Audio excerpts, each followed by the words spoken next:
Dinesh किवरा news time में आपका बहुत बहुत स्वागत है। आज बिजनेस स्टैंडर्ड के अंदर रतिन रॉय जो कि फेमस इकोनॉमिस्ट हैं, प्रधानमंत्री की जो इकोनॉमिक काउंसिल थी उसके मेंबर भी रह चुके हैं, उनका एक बहुत इंपॉर्टेंट राइटअप आया है। उन्होंने कहा कि जीएसटी के मुद्दे के ऊपर सेंटर और स्टेट्स के बीच में जो ट्रस्ट है वो डेफिसिट जो है उसको बहुत ज़्यादा बढ़ गया है। उनका मानना ये है कि इन्होंने काफ़ी प्रश्न पैदा कर दिए हैं इस मुद्दे ने, और उनका कहना ये है कि जब भी राष्ट्रीय दल नेशनल पार्टी केंद्र में अपने दम पर सरकार बनाते हैं, जैसे बीजेपी ने बनाई और पहले कांग्रेस के टाइम में जवाहरलाल नेहरू, इंदिरा गांधी, राजीव गांधी को भी फुल मेजोरिटी मिलती थी, तो वो अपने दम पर दरअसल उस टाइम ज़्यादा ताकतवर हो जाते हैं। केंद्र सेंटर ज़्यादा ताकतवर हो जाता है और राज्यों को हाशिए पर कर दिया जाता है, इसलिए दोनों के बीच जो खाई है वो बढ़ जाती है। रतिन रॉय का कहना है कि जब कोalition गवर्नमेंट होती है तो हालात बेहतर होते हैं, क्योंकि केंद्र अपने आप को उतना इम्पोज नहीं कर पाता है। और फिलहाल अभी 2014 के बाद जब से बीजेपी को फुल मेजॉरिटी मिली है, तब से कहीं ना कहीं देखा जाए तो स्टेट्स को एक किस्म से उठाकर बाहर फेंक दिया गया है, जैसे कि उनकी कोई हस्ती नहीं होती है। ये वही टाइम है जो 1980 का 1970 का टाइम था, वही वापस आ गया इस टाइम। कुछ उन्होंने 5 इवेंट्स हैं जिसको उन्होंने चिन्हित किया है, जिसको इंडिकेट किया है। उनका कहना यह था कि 14वें फाइनेंस कमीशन के अंदर राज्यों की जो हिस्सेदारी थी 32% से बढ़ाकर 42% कर दिया गया था, लेकिन उन्होंने किसी भी किस्म के अनुदान की घोषणा नहीं की थी। लेकिन पहले साल में ही, जब ये 5 साल पहले आया था, तो उनको 42% से रिड्यूस करके 34.7% ही उनका हिस्सा दिया गया, और 2020 में अभी इस साल ये घट के 30.3% हो गया। इसका मतलब है कि 42% की जगह सिर्फ 30%, यानी कि 25 to 27% कम पैसा सेंटर के द्वारा स्टेट्स को दिया जा रहा है, जो एक किस्म से उनके साथ अन्याय है। केंद्र ने पिछले कुछ सालों में सेस और सरचार्ज लगा के राज्यों के साथ बहुत बड़ा अन्याय किया है, और ये सही बात भी है कि सेस और लगाकर cess system surcharge almost 3-4 lakh crore तक आ गए हैं, जो कि ऑलमोस्ट 20% का हिस्सा बन गए पूरे टैक्स का, और उसका डेवोल्यूशन यानी कि डिवीजन स्टेट के साथ नहीं होता केंद्र के द्वारा। तो केंद्र ने ये चाल चली है कि राज्यों को पैसे ना दिए जाएं, लेकिन केंद्र एक बात भूल जाता है, बिना राज्यों के देश बनता ही नहीं है।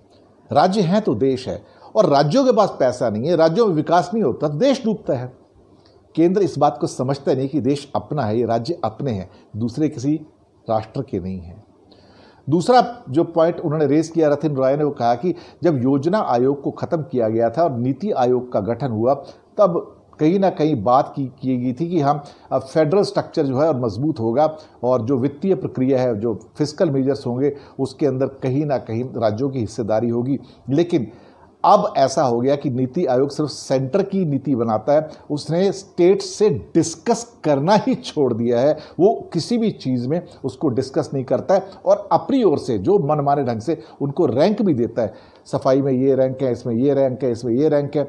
मतलब राज्य से नहीं पूछना है कुछ भी, अपने अपने हिसाब से करना है, यानी कि यहाँ भी मोनोपोली।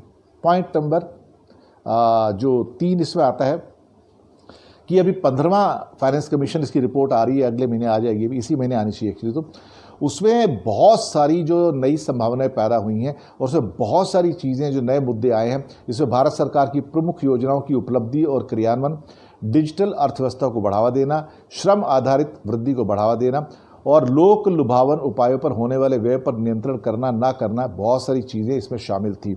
इसका मतलब ये हो गया, देखा जाए कि ज़्यादा करके जो भी डिसीजन लिए जाएंगे स्टेट्स के ऊपर थोप दिए जाएंगे। मकसद क्या है अल्टीमेटली 15वें फाइनेंस कमीशन का, जो उनकी बातें निकल के आई, जो मुझे भी समझ आती थी, कि राज्यों का हिस्सा और कम कैसे कर दिया जाए, किसी न किसी रूप में राज्यों से कहा जाए कि डिफेंस के लिए और इंटरनल सिक्योरिटी के लिए पैसे देना तुम स्टार्ट करो। हम दरअसल एक ऐसी जगह पर जा रहे हैं जहां पर केंद्र सब कुछ सर्वे सर्वा होना चाहता है, जहां पर वो राज्यों को बिल्कुल भी काउंटर नहीं करना चाहता, और राज्यों को पैसे पैसे के लिए मोहताज बना देना चाहता है। ये हकीकत है, ये सच है, और जीएसटी के जो मुद्दे के ऊपर अभी जो चल रहा है वो उस बात को साबित करता है। चौथा पॉइंट जो रतिन रॉय के द्वारा किया गया कि अभी चूंकि सारा का सारा पेंडेमिक चल रहा है, तो नेशनल डिजास्टर मैनेजमेंट का जो एक्ट है वो इस टाइम लागू है, और इसने केंद्र को, सेंटर को अनलिमिटेड पावर्स दे दिए हैं। अब कोई भी सेंटर का आदमी स्टेट से कोई भी देखा जाए डिस्कशन नहीं करता है, ज़रूरत भी नहीं समझते हैं। दरअसल स्टेट्स को लावारिस बना के छोड़ दिया गया है इस सरकार के द्वारा, और जो देश अपनी स्टेट्स को लावारिस बना के छोड़ दे और उनका ध्यान ना रखे, उनके जीएसटी भी कट कर दे, उनको कॉम्पनसेशन ना दे, वो किसी और का नहीं अपने ही देश का नुकसान करता है। इसके बाद आपका जो पॉइंट आता है यहाँ पर, एक और आखिरी पॉइंट इसके अंदर जो उन्होंने कहा है मैं बताता हूँ आपको, कि जीएसटी की क्षतिपूर्ति का पॉइंट देखा जाए तो यहाँ पर भी जो है सारी की सारी चीज़ें, जो फेडरल स्ट्रक्चर है देश का, वो इस टाइम कब्र में जा रहा है इस टाइम।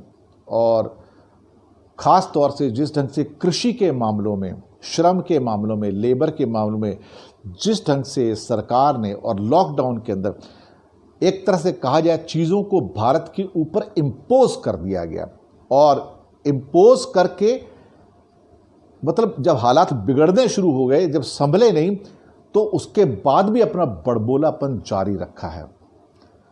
यहाँ पे ये लिखते हैं कि केंद्र और राज्यों के बीच आपसी विश्वास की इस कमी की जड़ें इसलिए गहरी हुई हैं क्योंकि राजनीतिक प्राधिकार सहकारी संघवाद पर बल नहीं दे रहा है, यानी कि फेडरल स्ट्रक्चर के ऊपर बल नहीं दे रहा है। उसकी जो प्राइमरी इस टाइम एम है वो केंद्र को और मजबूत करना है, चाहे वो नीति आयोग हो, चाहे 15वां फाइनेंस कमीशन हो। एक्चुअली यहाँ पर जितना इंडिया का फेडरल स्ट्रक्चर है वो कोलैप्स होने की स्टेज पर आ चुका है, और कहीं ना कहीं भारत की जो विविधता, हिट्रोजेनाइटी है, जो अलग अलग कल्चर्स हैं, अलग भाषाएं हैं, उसको समझने की कोशिश नहीं की जा रही है, चीज़ों को ऊपर से इम्पोज किया जा रहा है। रतिन राय का आखिर में कहना है कि मैं सोच रहा हूं कि शायद 15वें फाइनेंस कमीशन के बाद हालात कहीं और ना बिगड़ जाएं। आइडिया दे दिया उन्होंने, इंडिकेशंस दे दिए हैं कि हालात और बिगड़ सकते हैं। इसका मतलब है कि केंद्र सरकार और फाइनेंस कमीशन आपस में कुछ ऐसे मेजर्स ले रही है जिसमें राज्यों को इंक्लूड नहीं किया जाएगा, राज्यों को और कमज़ोर किया जाएगा। इस किस्म के हालात जब केंद्र राज्यों को कमज़ोर करता है, दुनिया में बहुत सारे देशों में हुए हैं, यूरोप में भी, एशिया में भी, अफ्रीका में भी। बाद में उनका क्या हश्र हुआ है ये भी आप जानते हैं। उम्मीद है भारत उस रास्ते पर नहीं जाएगा, और राज्य देश का हिस्सा है, राज्य दूसरे देश का हिस्सा नहीं है। इस बात को केंद्र को समझना चाहिए, नहीं तो समस्या बड़ी हो सकती है। धन्यवाद आपका।